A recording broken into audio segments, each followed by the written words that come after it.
আসসালামু আলাইকুম এভরিওয়ান, স্বর্ণাজ কিচেনে আপনাদের স্বাগতম। আজকে আমি আপনাদের মাঝে তৈরি করে দেখাবো চিকেন রোল রেসিপি। এটা বড় থেকে ছোটরা সবাই খুব পছন্দ করে এবং বাচ্চাদের স্কুলের টিফিনেও দেওয়া যেতে পারে বা সকাল বিকালের নাস্তায়ও দেওয়া যেতে পারে। চলুন তাহলে দেখে নিই শর্টকাট ওয়েতে চিকেন রোল রেসিপি তৈরি করার নিয়ম। এখানে আমি ছোট ছোট করে কিছু মুরগির মাংস কেটে নিয়েছি। 2টা দারুচিনি, 2টা এলাচ দিয়ে দিলাম। স্বাদে মিশালি মশলার 1 চামচ মশলা দিয়ে দিলাম। 1 টেবিল চামচ গরম মশলা দিয়ে দিয়েছি আর 1.5 টেবিল চামচ সয়া সস দিয়ে দিলাম।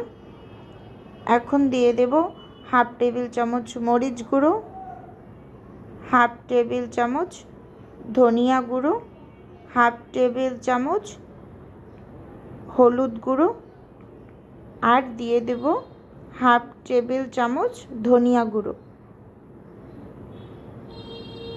এখন দিয়ে দেব 1/2 টেবিল চামচ আদা বাটা, 1/2 টেবিল চামচ রসুন বাটা, 1/2 টেবিল চামচ লবণ। 1/2 টেবিল চামচ দেওয়ার কারণ হচ্ছে সয়া সসের ভিতরে যে লবণ থাকে, এই জন্য একটু লবণটা বুঝে শুনে দিবেন। এখন সুন্দর করে একটা চামচের সাহায্যে এগুলোকে একটু মিক্স করে নেব। মিক্স করে নিয়ে নেওয়া হয়ে গেলে বাটিটাকে আমি সাইডে একটু রেখে দেব। আর নিয়েছি চিকেন রোলের জন্য কিছুটা গাজর কুচি করে নিয়েছি আর পেঁয়াজ কাঁচামরিচ কুচি করে কেটে নিয়েছি। এখন এগুলো ভেজে নেব। চুলোতে একটা প্যান দিয়ে দিয়েছি। প্যান গরম হয়ে আসার পর দিয়ে দিলাম তেল। তেলটা হালকা গরম হয়ে গেছে। এখন দিয়ে দিলাম ম্যারিনেট করা মাংস, গাজর কুচি আর পেঁয়াজ কুচি। এগুলোকে একসাথে ভেজে নেব। বেশ কিছু সময় ধরে এগুলোকে নেড়ে চেড়ে মিশিয়ে ঢাকনা দিয়ে ঢেকে ভেজে নেব।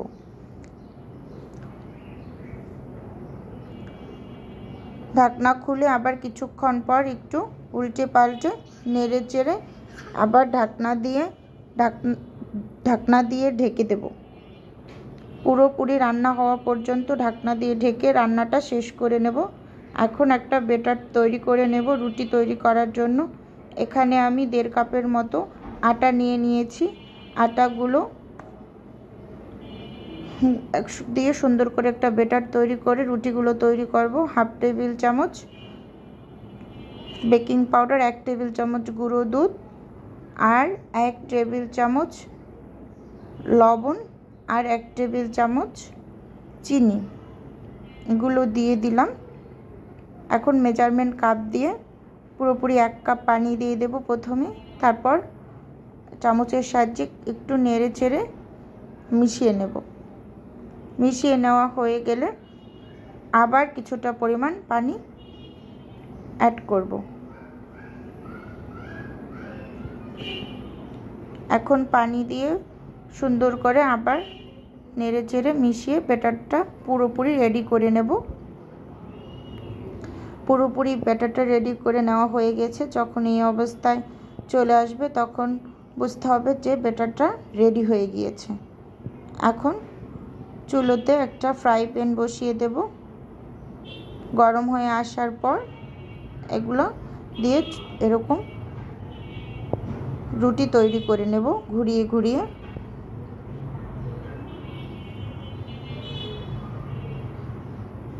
এই যে আমি একটা রুটি তৈরি করে নিয়েছি। এরকম করে যতগুলো রুটি হবে সবগুলো তৈরি করে নিয়েছি। আমার এখানে 60টা রুটি হয়েছে 1.5 কাপ আটায়।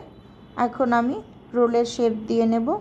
এর ভিতরে পুরগুলো দিয়ে 2 সাইড দিয়ে চেপে চেপে লাগিয়ে এখন এভাবে হাতের সাহায্যে পুরো সবগুলো রোল এক এক করে তৈরি করে নিয়েছি।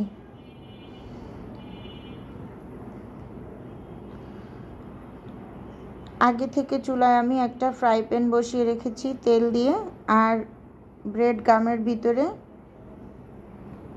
2টা ডিম ফেটিয়ে নিয়ে ডিমগুলো হচ্ছে রোলের ভিতরে লাগিয়ে ব্রেড গামের ভিতর উল্টে পাল্টে একটু নিয়ে ছেড়ে দিলাম।